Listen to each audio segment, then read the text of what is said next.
L'épopée moderne, l'intégrale. Le port du casque est toujours recommandé. Bon, je me tais. Bon visionnage!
J'ai bien connu Günther le Naze.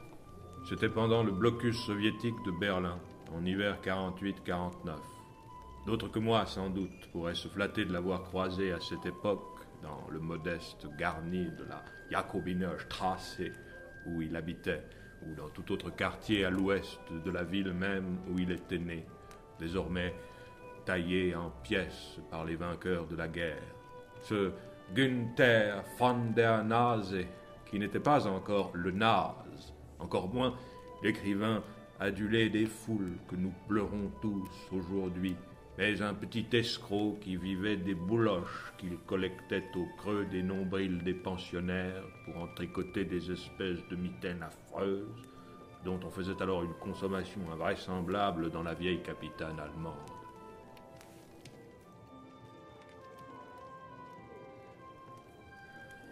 À l'époque, ma fonction de reporter au pipeau du Jura m'amenait à fréquenter assidûment les Biergärten de la zone française et les 4 ou 5 cafés plébiscités par la population locale pour en tâter le pouls. On craignait en effet qu'elle se tournât vers Moscou. Je crus d'abord reconnaître en Le Naze un agent de la 5e colonne, ce qui me poussa à m'intéresser à lui de plus près. Il aurait été difficile, au reste, de ne pas s'intéresser à lui. C'était vraiment un personnage qui annonçait un peu le Lazarevitch de son premier chef-d'œuvre, Les Chevaux du lac Ladoga, récit d'un autre siège, plus terrible encore, celui de Leningrad. Debout sur une table, il haranguait les buveurs, leur parlant du balai incessant des avions alliés et de la dévaluation du Reichsmark, avant de terminer immanquablement sur les malices de l'hiver berlinois. Puis, son discours achevé, il sortait de sous la table une grosse mallette d'où il tirait ses mitaines, qui se vendaient d'ailleurs très bien. Un soir de novembre 48, je crois que c'était le mercredi de Buß und Betag, au cabaret Zum Quittenbaum, le lieu est à noter, je me décidai finalement à l'approcher. Dans un français métallique, il me demanda d'abord si j'avais du feu. Bientôt, son air affable, sa conversation volubile me persuadèrent que ce von der Nase ne pouvait être la taupe que je me figurais, ou, si c'en était une, ce n'était pas une taupe ordinaire. Son talent éclatait déjà dans les anecdotes vécues qu'il se mit bientôt à me raconter. Ce n'est pas le lieu de les rapporter. D'autres l'ont déjà fait avec brio sur ce sujet. On lira avec profit les premières pages de l'excellente biographie du révérend père Malazix, Le Naze ou le fourmilier des lettres françaises, Paris, Plomb, 1989. Mais on connaît moins la force de sa voix, ses talent de conteur, son aisance à se mettre en situation. Le plus étrange, c'est que chaque fois qu'il citait ses propres paroles, il prenait une voix de tête très différente de sa voix ordinaire, étrange, presque gênante, qui faisait penser à celle d'un adolescent en mue. À ce trait et à d'autres, l'observateur attentif aurait sans doute déjà pu repérer chez lui une tendance à la schizophrénie, latente encore, mais qui devait aller en empirant pour aboutir au drame que nos abonnés ont appris avec consternation le mois dernier, et tous les lecteurs de cet écrivain majeur avec eux, qu'il laisse à présent orphelins et médusés. Cette première rencontre m'avait donc rendu pour le moins confus, comme charmé par un joueur de pipeau moderne, pourrait-on dire, mais tout de même sur mes gardes quand il me fit entrer le surlendemain dans son petit meublé, qui aurait plutôt mérité l'appellation de démeublé, tant l'appartement était vide, à l'exception d'une paillasse et d'un pot de chambre en émail bleu canard. J'eus le fin mot de l'histoire lorsqu'en voulant me servir un verre d'eau, je constatai que tous les meubles avaient été entassés dans la cuisine qu'il avait définitivement condamnée. Il se nourrissait presque exclusivement de Mettbrötchen, une sorte de petite tartine à la viande de porc crue qu'il trouvait, je ne sais comment, les moyens de se procurer chaque jour au marché noir. Là, dans cet appartement vide, le naze avait le champ libre pour se livrer à son œuvre. Non pas le tricot, puisque c'était l'affaire d'une petite équipe de veuves de guerre avec qui il nourrissait d'ailleurs des relations plutôt équivoques, mais les claquettes.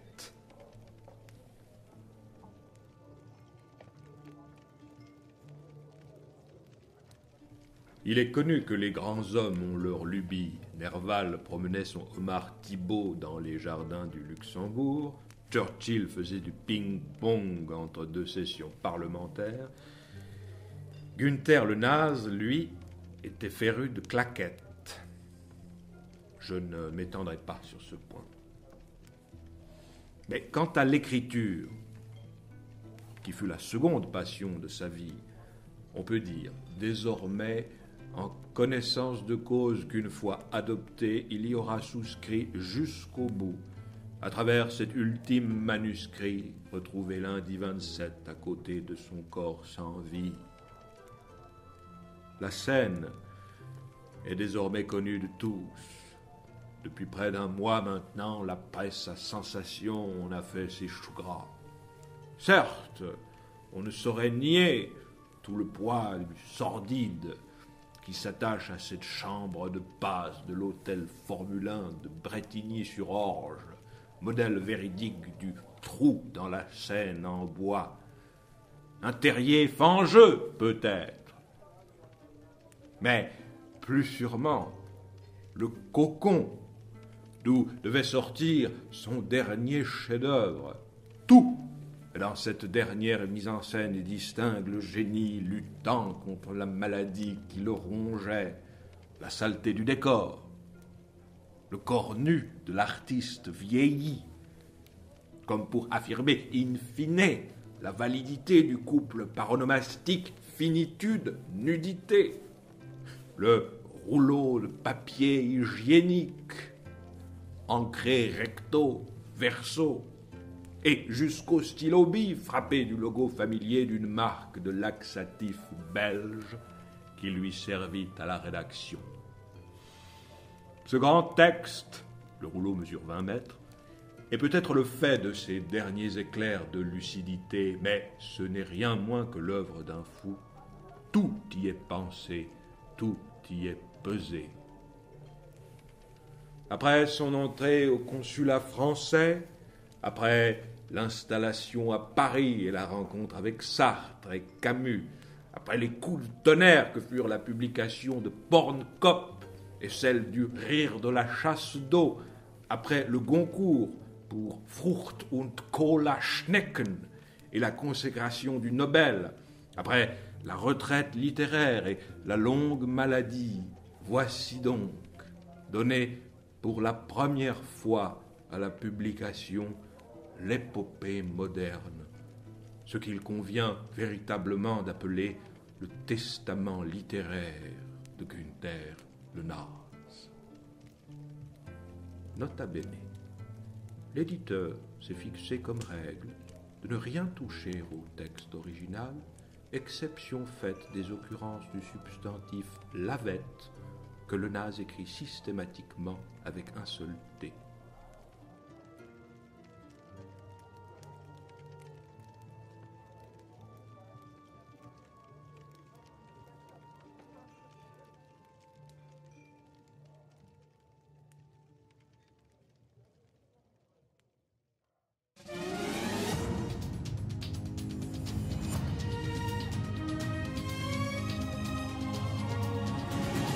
Mesdames, Messieurs, bonsoir.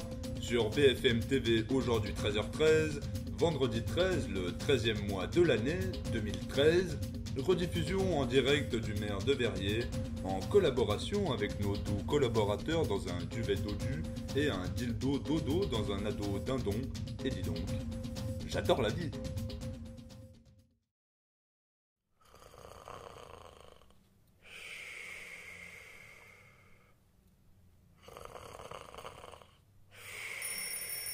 Le réveil sonne et je m'éveille à 9 heures.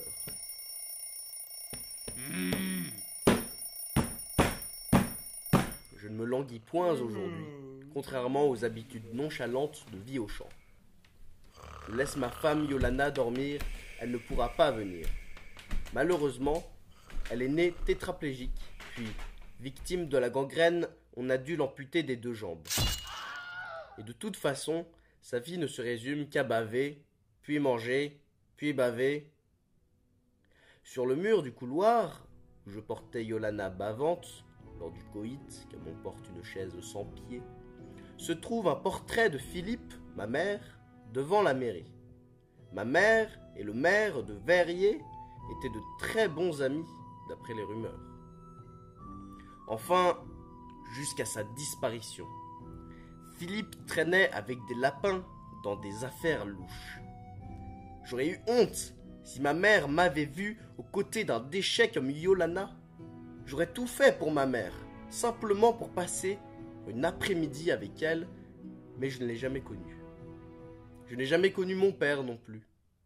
On m'a dit, quand j'étais jeune, qu'il avait glissé dans une bouche d'égout et qu'on ne l'avait jamais revu.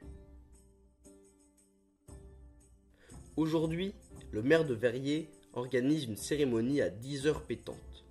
La commune et les voisins seront réunis, non loin des pistes de pétanque. Je m'en réjouis. Certes, cet endroit ne paraît pas digne d'un discours électoral, mais lui et nous, habitants de Verrier, avons une relation très familiale. C'est plus qu'un ami, plus qu'un confident qui sait comment guider, c'est notre chère maire de Verrier. Très beau matin ensoleillé et un léger souffle de vent. Les arbres commencent à germer, c'est le printemps. Chemin faisant, je croise la route de Vladimir Cauchemar, joueur de pipeau, qualifié, ne se déplaçant jamais sans son instrument. On savait le reconnaître de loin grâce à sa chemise blanche rentrant dans son short vert à bretelles qui lui remonte au-dessus du nombril. Un style assez bavarois. De hautes chaussettes blanches et des sandales fades achetées à bas prix, un feutre vert en guise de couvre-chef surmonté d'une plume de phénix d'un rouge vif. Un visage plutôt banal, mais rehaussé d'une superbe paire de lunettes d'aviation qui lui donne un drôle d'air avec des yeux globuleux. Enfin, un accoutrement tout ce qu'il y a de plus normal dans ce village paresseux. Ôtant le pipeau de sa bouche, il m'adresse la parole. Tiens, quelle étrange rencontre, Günther le Naze. Pour une fois que tu ne viens point un entretien à l'ombre de l'arbre à coin. Ce à quoi je lui réponds. Ah, sacré Vladimir Cauchemar. Il est vrai que j'ai un casier judiciaire peu net, mais pas de quoi se faire de bile. Alors, comment vont les affaires? Ne me jouerais-tu pas un de tes morceaux nouveaux? Et Vlatipa qu'il se met à jouer du pipeau, les coudes écartés et à danser en rythme. Il récite en chantant. Au pays des lapins, le schnapp se pousse dans les arbres. Au pays des lapins, le schnapp se pousse dans les arbres. Waouh, super sympa! Arrivés sur la place, des serveurs en masse nous pressent de siroter la nouvelle bière de Verrier. Un peu épaisse, mais savoureuse. Je la finis d'une traite. En inspectant la bouteille, je vois un étrange dessin de méduse. Toutes les capsules de bière par terre ont la même illustration. L'ambiance festive autour de nous comble l'attente. La foule est impatiente d'entendre les mots doux du cher maire de Verrier. Des drapeaux de forme triangulaire, de couleurs universelles, un peu enfantins, frémissent dans l'air frais tel un flagelle, au-dessus de ma tête. J'avance dans la foule, posté là où les boules de pétanque fusent et fusionnent dans un fracas de fer. Mais à la vue de la venue de notre cher maire de Verrier, dont le ventre de Dieu reflète l'envergure, le silence est maître. Il va bientôt monter sur scène. Le plancher en bûche de bois, au milieu des chuchotements des gens, craque sous le pas minutieux du gars peu fallacieux. Une fanfare rompt le silence, et un avion publicitaire avec le même dessin de méduse survole la foule, lâchant une pluie dense de confettis, annonçant le début de la cérémonie.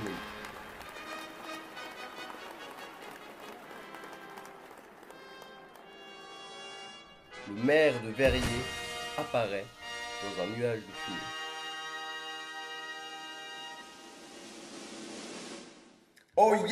Oh yeah, habitants de Verrier. Ce matin, vous êtes tous réveillés pour assister à l'appendice de mon éclipse. Et par respect envers la communauté, je me dois de vous remercier. Je vous donne alors ma bénédiction. Vous l'avez bien mérité. Malgré vos barbes mal rasées et piquantes comme du Perrier, vous possédez tous un cœur digne de fidèles guerriers, prêts à se sacrifier ou même pour des futilités. Yes! Dans quelques jours à peine, s'achèvera un règne. Et je l'avoue, cela me fait énormément de peine. Mais dans quelques jours aussi, débutera une nouvelle ère, certes précaire et éphémère, mais si c'est votre chère mère d'hier que vous appréciez et que vous vénérez, je vous suggère, ô vous mes confrères, ô vous mes congénères, de faire le bon choix, de réélire le bon roi, de réfléchir aux garants de vos droits. Vous en avez fait l'expérience durant 73 mois sous mon mandat, et je ne pense pas vous avoir déçu tant que ça. Je vous rappelle en vitesse mes nouvelles promesses. Pour tous les habitants, un logement avec chauffage, des vêtements, plus de chômage, quelque chose à se mettre sous la dent, à manger, et pour tous beaucoup d'argent, plus de loyer ni pauvreté, réguler la misère en Afrique, faire preuve de charité, guérir les séropositifs, être en bonne santé. Avec moi, votre vie sera parfaite. Vos enfants émerveillés. Je ne suis ni devin ni prophète, mais sur vous je vais veiller. Regardez par la fenêtre. Regardez le soleil briller. Alors pour vous mes adeptes, je le ferai briller toute l'année. Yes! That's what I want! That's my man! Le discours comble de joie le cœur de la foule. Et dans un flux continu, sans que personne ne l'interrompe, jamais le maire ne s'arrête. Tous souhaitent voir de plus près la scène. Le mouvement de groupe me pousse et m'oppresse. J'étouffe, je me déleste de ma veste afin de respirer, lorsque soudain, un fleuriste me bouscule. Je ne discerne presque pas sa face ravagée par les pustules. Mais, dans son vaste costume, cet homme n'est pas un homme comme les autres, ceux qui dans la foule me rouent de rouste dans les rotules. Il est mi-homme, mi-schlag. À ses côtés, une bête démente montrant les crocs me fait face. C'est un sacré chien galeux. Je le tuerai volontiers avec un bistouri, vite estomaqué, oui, lacérer l'estomac, rapidement estourbi, puis tel un taureau estoqué, voire estropier le cou par estrapade, ne lui laissant pas d'escapade. Je suis sous le choc. Couvert par son pourpoint pourpre, un monocle à l'arcade sourcilière et le visage inerte, morbide image, oui, morne paysage, le monstre mi-homme mi-schlag me montre des fleurs et ce n'est pas pour le flirt. Le pollen embaume mes sinus et m'exténue, donc j'éternue, à bout de souffle, à bout de force. Et ce, pendant le beau discours jusque-là imperturbé de notre chère mère de Verrier, bien-aimée de tous. Je me cache avec mon veston sur le nez, mais ça n'estompe pas l'effet. Pourquoi m'est-ce donc arrivé? Il n'aurait pas fallu que je naisse, Je suis une merde avariée, voilà maintenant que je tousse. Le maire de Verrier m'interpelle amer. Qui ose s'interposer à mon dessein alors que je suis si indisposé? Tiens, quelle étrange rencontre. Günther le naze. Pour une fois que vous ne venez point pour un entretien à l'ombre de l'arbre à coin, vous rendez-vous compte de la gravité de votre acte? Vous êtes vraiment une personne abominable. Vous êtes le diable. Faites votre sac et partez loin d'ici. Partez loin du lac, partez en Irak. Monsieur le maire, c'est un honneur de pouvoir vous parler. Êtes-vous certain de pouvoir accomplir ces promesses? Quel homme hautain. Vous m'interrompez pour m'assaillir de questions douteuses. De vous répondre, j'en suis contraint. Mais sachez avant tout que vous n'êtes à mes yeux qu'un insecte et que j'écraserai volontiers mon poing sur votre tête. Oui, je vous enfoncerai bien dans les fesses une paire de claquettes. Amenez-moi cet homme hardi sur la scène, oui, emportez-le-moi, mes fidèles. Mais puisqu'il me faut vous dire la pire vérité, je vais répondre à votre question, sans cupidité. Qu'est une stupéfiante stupidité. Bien évidemment que j'arriverai à exaucer mes promesses. Avec sagesse, vous gouvernez. Pourquoi, selon vous, en aurais-je l'impossibilité? Après tout, ne suis-je pas le maire de Verrières? Mais dites-moi, mon cher Günther le naze, à votre tour de répondre à des questions sans utilité. Est-ce que vous êtes gay? Mais non, enfin, c'était pas ça ma question. Ma question, c'est moi qui vous la pose. Répondez maintenant. C'est vous le gay? Attendez un petit moment. Ce que je voulais demander, c'était pourquoi cette question sordide, Günther? Ne serait-ce pas parce que vous souffrez intimement d'un complexe d'infériorité? Mais de quoi parlez-vous? Ne serait-ce pas par hasard parce que votre mère vous a abandonné à l'état fétal, vous laissant seul entre la vie et la mort, grandir parmi une meute de loups dans les bois de Verrières? Ma mère? Parce que vous n'avez aucun ami, à part Vladimir Cauchemar, ce fameux Vladimir Cauchemar, joueur de pipeau de tous les cantons. Philippe? Vous n'êtes qu'un déchet, entendez-vous? Un déchet, j'ai dit. Personne ne vous aime, Günther, même les animaux. Regardez bien ce chien galeux dans les yeux, regardez-le, et vous n'y verrez que la haine, l'ardeur des flammes de l'enfer qui veulent vous dévorer. Votre femme vous a été mariée sans son consentement. Elle est malheureuse et tétraplégique, elle bave pour manifester son mécontentement encore et encore. Votre famille vous a renié. Vous êtes une honte, m'entendez-vous? Une honte. Vos parents ont changé d'identité par votre faute. Vous avez tué Philippe, ma mère! Traître!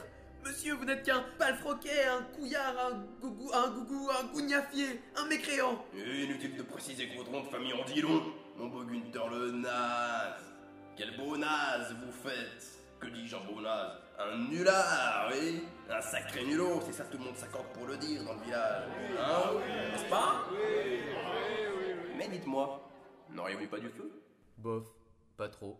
Et vous, là, derrière, mon viril vigile Noah, n'aurez-vous pas du feu pour votre chère mère de Verrières? C'est à ce moment que de la foule bondit sur la scène chien galeux, sa laisse ayant rompu, suivi de Mium Mischlag courant à ses trousses. Chien galeux et Mium Mischlag sont un par un sur le lourd corps compact du viril vigile Noah. Mium Mischlag, à cheval sur le viril vigile Noah, l'assaille de coups. Oh, mais qu'est-ce Une gauche, une droite, une gauche, une droite. Le viril vigile Noah était lui-même à cheval sur un cheval avant de subir l'attaque. Il l'avait domestiqué et trouvait que ce style était digne du viril vigile du maire de Verrier. Il l'avait apprivoisé dans la nature après avoir quitté la Chine, son beau pays natal, lorsqu'il militait pour la guerre du Vietnam. Il avait choisi ce cheval précisément car l'animal était à cheval sur un autre cheval. Il se disait: Mais je me balade, je vois les gens qui sourient, ça me fait plaisir dans ce petit parc, la la la la. Et c'est sympa, et je chante, et je ris, je pense à ma femme, elle est décédée, c'est pas grave, ta ta ta, la la la. C'est rigolo, les oiseaux, finalement, c'est pas grand chose dans cette petite vie, ta ta ta. Quand ils rigolent, ils chantent aussi, ta ta ta. Et moi je chante, et moi je ris avec les oiseaux, je suis gentil, ta ta ta. Tout ça me procure beaucoup de plaisir, je suis là, ta ta ta. Et je chante beaucoup plus fort pour réveiller les voisins. Ta-da-ta-ta. Le chien du voisin est mort ce matin. Ta-da-ta-ta. Et ça me fait rire, ça me fait chanter. Ta-da-ta-ta. Je chante joyeusement, même si ça se voit pas. Je suis très heureux. Ta-da-ta-ta. Radiant, ce pré m'a l'air singulier. Il est très sympathique. Je vais m'y asseoir un moment. Tiens, une pomme. Ça me donne une idée. Et si je plantais un pommier? Je me ferais des tas de belles pommes comme celle-ci, mais en bien plus belles. J'ai de bonnes idées avec cette pomme. Ça me fait penser à un scientifique. Oh, mais excusez-moi, je m'égare. Oh tiens, ce serait pas un cheval par là-bas? Hey! Viens par ici, toi. Oh, quel beau guerrier. Je l'appellerai Findus. Et ce sera le mien, il sera à moi. À personne d'autre. Je m'amuserai avec, je ferai des courses équestres. Des courses hippiques. Et ce sera le meilleur cheval dans toutes les courses. Et voilà où il en est aujourd'hui. En un coup de patte, Chien Galeux avait transformé Findus en lasagne. Lasagne qu'il prendrait le temps de manger après avoir fini son combat contre le viril Vigile Noah. Le viril Vigile Noah est chargé de la garde du maire de Verrier, mais visiblement il n'avait pas vu la faille. Je profite de sa stupéfaction pour le saisir et l'immobiliser au sol. Cela comble mon agressivité acquise depuis que j'ai compris que le maire de Verrier avait tué ma mère, Philippe. Pour moi, cela ne fait aucun doute. Le viril Vigile Noah, alias Compactman, est. Mais macabre cadavre il sera si on n'intervient pas. Sans abracadabra, oui, macabé il sera. Le spectacle sur la scène n'affecte pas tellement les gens. Ils sont plutôt silencieux. On entend même les mouches voler, le vent siffler et le viril Vigile Noah hurler à chaque coup de poing donné par les mains de géants de Mium Mischlag sur son visage bridé.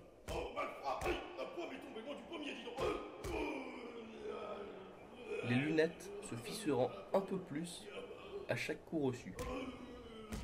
La foule, sans émotion, se tait et admire.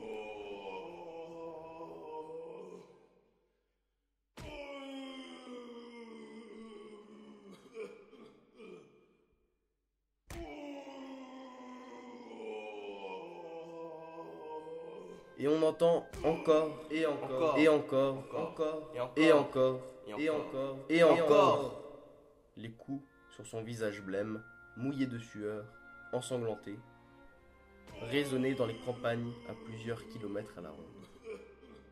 Je le tiens toujours aussi fort avec mes mains de déchets humains. Mium Mischlag ne s'arrête pas, tandis que Chien Galeux dévore ses entrailles comme un cake au goût groseille banane. Mium Mischlag s'arrête de frapper le viril Vigile Noah. Maintenant, il sort un sécateur de fleuriste de la taille d'une méduse. Il entame de temps à autre le viril Vigile Noah. Un coup le bout du nez, un coup un avant-bras, un coup le tendon d'Achille, un coup Namatata, et enfin il sectionne à moitié le cou du viril Vigile Noah. Compactman ressemble maintenant plus à Pac-Man qu'à un viril vigile. La foule est médusée. Un jet de sang saccadé comme un métronome asperge les visages du premier rang du public. Il se lèche les babines. Mais donnez-moi mon feu, mon sang! Vladimir Cauchemar! Je sais que tu en as! Mais où te caches-tu? Je sais où tu te caches! Dans ta tanière! Viens ici que je te bute, enculé! Deux mains sortent de la fosse, juste devant la scène. Puis la tête de Vladimir Cauchemar apparaît, le sourire aux lèvres, les yeux écarquillés et les sourcils foncés français. Il se hisse depuis dessous sur la scène, tel un enfant qui se hisse sur une table haute. Vladimir Cauchemar avait effectivement disparu dans la foule lorsque nous étions arrivés. Il était donc rentré chez lui. Vladimir Cauchemar habite dans un trou perdu. Non pas que ce soit un endroit loin de tous et coupé de toute forme de vie, mais Vladimir Cauchemar habite dans un trou sous la Seine en bois.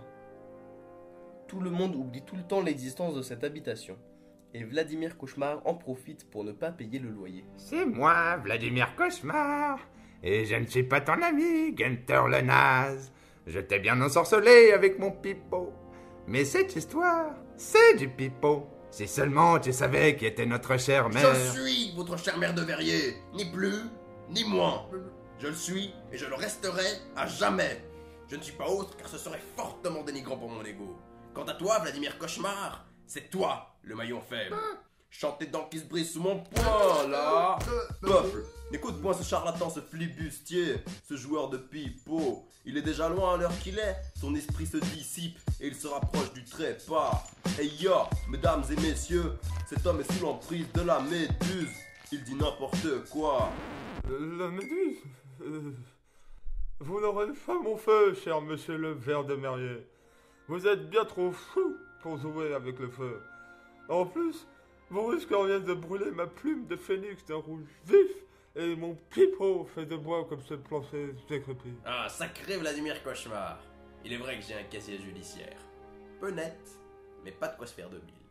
Alors, comment vont les affaires? Ne me jouerais-tu pas un de tes morceaux nouveaux? Non, jamais. Mais donc, Brigitte m'en empêche. Qu'est-ce que la méduse, au fait? Vladimir Cauchemar prend conscience de lui-même, tombe et s'étend au sol sur le corps du viril vigile Noah. J'agonise à terre. Je me remémore le choc de la mort de ma mère. Et Vladimir Cauchemar, quel traître! Aussi, je ne discerne plus la réalité, l'impression d'être dans cet état larvaire depuis des millénaires. Je réalise alors que la méduse qui était dessinée sur les bières, les capsules, l'avion, la taille du sécateur de Miami Schlag, le public médusé, ce n'était pas un hasard. Le maire de Verrier nous a donc tous drogués. Le maire de Verrier s'est trompé. Je suis le maillon faible. J'ai ressenti les effets avant Vladimir Cauchemar. Un frisson d'angoisse et de douleur me traverse les veines et le cœur, lorsque le maire de Verrier m'adresse avec adresse sa parole de sagesse. Détrompez-vous, Günther le naze. Votre mère n'est pas morte, elle est belle et bel et bien vivante. Je peux même vous affirmer qu'elle se trouve parmi nous. Et j'ai un témoin pour le prouver. Jacobin! Jacobin! Jacobin! Viens ici!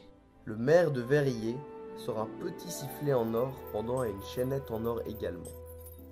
Accroché à son cou, le sifflet se perd dans les poils de son torse. Poils qui ressortent car sa chemise n'est pas totalement boutonnée. Sur le sifflet en or est gravé une carotte et le mot papa. Il souffle dans son orifice et en sort un sifflement fort. Un son aigu m'assaille les oreilles et me sonne, j'ai sommeil. Mais ça ne dure pas.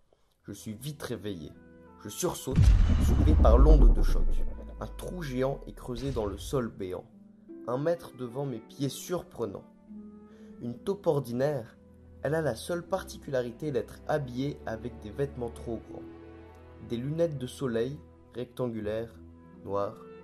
Une casquette à l'envers et plus de décoration qu'un sapin de Noël, des chaînes en or. J'en remarque une en forme de carotte et une autre avec écrit « Papa », me faisant penser au motif dessiné sur le sifflet du maire de Verrier. La taupe ordinaire se dresse devant moi après avoir embrassé langoureusement le maire de Verrier. Elle me dit « Yo yo yo, salut Günther le naze. Il est temps que tu saches qui tu es avant de passer l'arme à gauche. Pour cela, je vais te dire quelque chose. Mon blaze, c'est Taupe Taupe Taupe le naze. » Quoi? Mais cela veut dire que vous êtes ma mère? Le naze la taupe? Non mon lapin, mon nom est Jacobin, je suis un homme. C'est alors que Jacobin le naze, la taupe, se transforme en lapin, une bouteille de schnapps autour du cou à la place des chaînettes en or et des habits de clochard à la place de ses habits trop larges. Jacobin le naze? Vous êtes un lapin alcoolique et non une taupe swag? Vous êtes mon père disparu dans une bouche d'égout? 20 sur 20, fils de putain. J'ai voulu mourir en sautant dans une bouche d'égout avant même ta naissance. Tu me faisais déjà honte et je ne pouvais pas supporter un tel fardeau. Mais ça ne m'a pas achevé et je suis devenu une taupe pour sortir de cet endroit. Et ce n'est pas tout, je suis devenu alcoolique par ta faute. Je me saoule au schnapps pour oublier en espérant faire un coma éthylique, pour ne plus avoir besoin de retourner en cueillir à nouveau sur les arbres à schnapps. J'ai dû quitter ta mère belle et bien vivante, que je surnommais Babybel. Mais je revenais de temps à autre pour qu'elle me nourrisse avec du crottin de chaquignol. Et il se met à boire au goulot de sa bouteille de schnapps. Le schnapps pousse dans les arbres. Oui, comme Vladimir Cauchemar te l'a dit. Mais quand apprendras-tu à te servir de tes oreilles? Ne vois-tu pas que les tiennes ont la taille de celle des lapins? En effet, mes oreilles étaient étonnamment grandes. Il continua. Écoute un peu mon fils, le peu que peu de gens te disent. Vladimir Cauchemar est la seule personne à t'adresser la parole. Même ta femme ne le ferait pas si elle en était capable, tellement tu ne mérites pas d'affection. Sans le savoir, tu la violes depuis ton mariage. Elle n'a aucun consentement. Rappelle-toi, Günther le Naze, rappelle-toi ce que disait Vladimir Cauchemar. Au pays des lapins, le schnapps pousse dans les arbres. Tu ne l'as même pas laissé finir. Ce n'est même pas une chanson. Comment peut-il chanter une chanson et jouer du pipeau en même temps? Tu n'es qu'une larve. Il voulait te parler de moi, mais tu ne l'as même pas écouté. Bon, comme j'ai d'autres chats à fouetter et d'autres rats à râper, j'ai quelque chose de plus important à te dire. Le maire, c'est ta mère. Silence. Monsieur le maire? Oui. Madame ma mère? Oui, Philippe ma mère? oui, Monsieur ma mère? Oui. Philippe le maire? Oui. Vous ne faites qu'une seule et même personne? Oui. Tu as eu un enfant avec un lapin qui se transforme en taupe? Oui. C'est-à-dire que tu as fait le tapin avec un taupin? Oui. Tu es un coquin avec les copains? Oui. Mais t'es un humain, tu ne peux pas avoir d'enfant avec un animal. Tu ne peux pas être une maman poule. Philippe, ma mère, sous l'identité du maire de Verrier, se transforme en poule à la manière dont Jacobin le Naze, la taupe, s'est transformé en Jacobin le Naze, le lapin. Oh la vache! Et voilà qu'elle se transforme en vache. Jacobin le lapin intervient. Hé, la ferme, fiston. Maintenant, la foule entière se transforme en animaux de la ferme. Philippe décide de m'expliquer.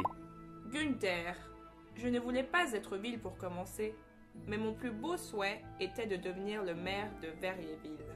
Et te savoir être mon fils m'en aurait empêché. Tu as de quoi te confesser. Ton père a sombré dans l'alcoolisme par ta faute. Regarde comme il a l'air triste. Jacobin le lapin danse, ivre, nu, sur la scène, buvant toujours au goulot sa bouteille de schnapps qu'il tient entre ses mains comme il tiendrait son enfant dont il serait fier d'être le père. Ah, un beau loupio, oui. Avec de l'avenir. Enfin, n'importe qui sauf Günther le Naze. Ce gros naze dont personne n'aurait aimé être le père. Pas même l'oncle beauf. Pas même le cousin éloigné. Pas même la pierre sur son chemin. Pas même l'auteur de ce texte sans queue ni tête et sans quête ni bœuf. Soudainement, il fait un bond d'une force non contrôlée et traverse le toit qui servait d'abri à la scène. Un nouveau trou béant apparaît et se fissure peu à peu. Philippe essuie une larme dans un silence de mort. Et le plafond s'effondre violemment, tel un château de cartes soufflé par un sombre ouragan. Et le bruit provoqué par la destruction fait saigner les tympans du public au premier rang. Le sang pisse des oreilles crasses comme de la pisse après 3 bouteilles de schnapps. Jacobin s'écroule avec le toit et retombe dans le trou qu'il avait creusé avant. Philippe dit en pleurant. Regarde ce que tu as fait à ta famille. Tu n'es pas digne d'être en vie. J'aurais préféré avoir eu chien galeux comme enfant avec Mia Mischlag. Adieu mon lapin. Et c'est alors qu'en enjambant les cadavres du viril Vigile Noah et de Vladimir Cauchemar, Philippe se transforme à son tour en lapin et saute dans le trou que Jacobin avait creusé. Discrètement, je la suis et fais de même. Puis, tous les gens du public, transformés en animaux de la ferme, sautent un à un dans le trou sur la scène. L'exploration des conduits creusés par Jacobin se fait dans le noir. Nous suivons tous à la file indienne Maman Philippe qui s'écrie. Si seulement mon viril Vigile Noah ou Vladimir Cauchemar m'avait donné son feu avant de mourir, nous aurions pu y voir plus clair. Heureusement, Philippe avait goûté du fruit de l'arbre à trèfle, le tréfilier, et elle en était très fière. La chance marchait à ses côtés. Nous ne tardons pas à apercevoir une faible lumière au bout du conduit, accompagnée de pleurs. C'est le terrier de Jacobin le lapin, un endroit totalement désordonné, vraiment chaotique, et tac, au moment où ils entrent dans le boug, une pile de bouchnaps de Stey vide qui obstruait l'entrée s'effondre avec fracas. Mais que faisait-il là, celui-là? Pendant toute la durée de cette scène, d'une extrême violence, Jacobin le lapin s'essoulait encore au schnaps pour oublier. Sans savoir qu'on l'entend, il se plaint. Ma vie c'est de la merde et ces bouteilles de schnapps ne m'aident pas à l'oublier. Je voudrais mourir, mais je suis toujours trop bourré quand je retourne cueillir des bouteilles de schnapps et je n'en prends qu'une à chaque fois, ce qui ne suffit pas à tomber dans le coma. Mon arbre à schnapps personnel ne produit pas assez d'alcool pour venir à bout d'un ivrogne comme moi. C'est une histoire sans fin. Je bois, sans cesse je bois. Mais non, Jacobin le lapin. Je suis votre fils et ne veux commettre aucun vice. Je veux vous aider. Pourquoi êtes-vous si triste? Ah, vous êtes là, vous? Oh non. Pas encore toi. Tu ne m'apportes que des malheurs dans ma vie. Pourquoi? Ô grand Dieu, ne pourrais-je donc pas mourir la gueule ouverte? Ô grand Dieu, achève-moi. C'est ce que je souhaite. Jacobin le lapin, je répète, pourquoi êtes-vous si triste? Oh là là. Ma bouteille de schnapps est presque vide. Je vais devoir en cueillir d'autres. Mais je suis encore trop saoul pour me rappeler d'en prendre plusieurs. Oh mon Dieu, ma vie est si fade et insipide. Oh, mais je sais. Venez, Jacobin le lapin. Nous allons tous vous accompagner et nous penserons à vous en donner plus. Comme ça, vous ferez enfin un coma éthylique. C'est vrai? Mais oui, bien sûr. Au fond, tu n'es peut-être pas si mauvais, Günther le naze. Oh mon Dieu, qu'ai-je dit? Non, oublie ça. Et c'est alors que nous nous mettons tous en route pour la cueillette de schnapps. Jacobin le lapin ouvre une trappe sous ses pieds et saute. Nous le suivons tous et nous arrivons dans le pays des lapins. Un monde parallèle dont je ne connaissais pas l'existence s'ouvre à moi. Le pays des lapins est un monde souterrain à l'envers. Comme si la terre était un pneu et que le pays des lapins en était la jante. On aurait dit un coin du paradis. La vision des arbres à schnapps m'émerveille. C'est si beau. On aurait envie de les vider, comme on vide le lave-vaisselle, comme on vide de la fosse commune, ou encore comme on vide un sas de dépressurisation. Je ne me sens pas très bien. On dirait que je vais accoucher. Enfin, que quelque chose va sortir de mon ventre. Mon ventre gargouille. Jacobin le lapin se gargarise la gorge avec la dernière goutte de schnapps sans rien régurgiter, avant de sangloter comme un bon gros bébé, un BGB.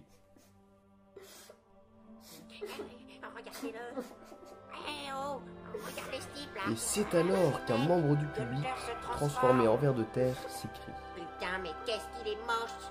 Les mecs, venez voir, vite, putain! Allez, regardez! Regardez! Günther le naze, cette sale grosse larve se métamorphose en papillon! Et pouf! Je deviens un beau papillon. Oh, mon fils! Tu es un beau papillon maintenant! Il est vrai qu'on t'a toujours détesté, toi et ton apparence physique de larve. Mais tu t'es transformé en beau papillon. Tu es un homme digne maintenant. Ta mère est pour la première fois de sa vie fière de toi. L'effet produit par cette courte phrase prononcée des lèvres de ma mère me laisse bouche bée. Je me couche dans l'herbe, le sourire aux lèvres, et je profite de cette sensation qui me noue les tripes. Je ne peux pas la décrire. Je crois que c'est la première fois que je ressens cela. Oui, je suis heureux.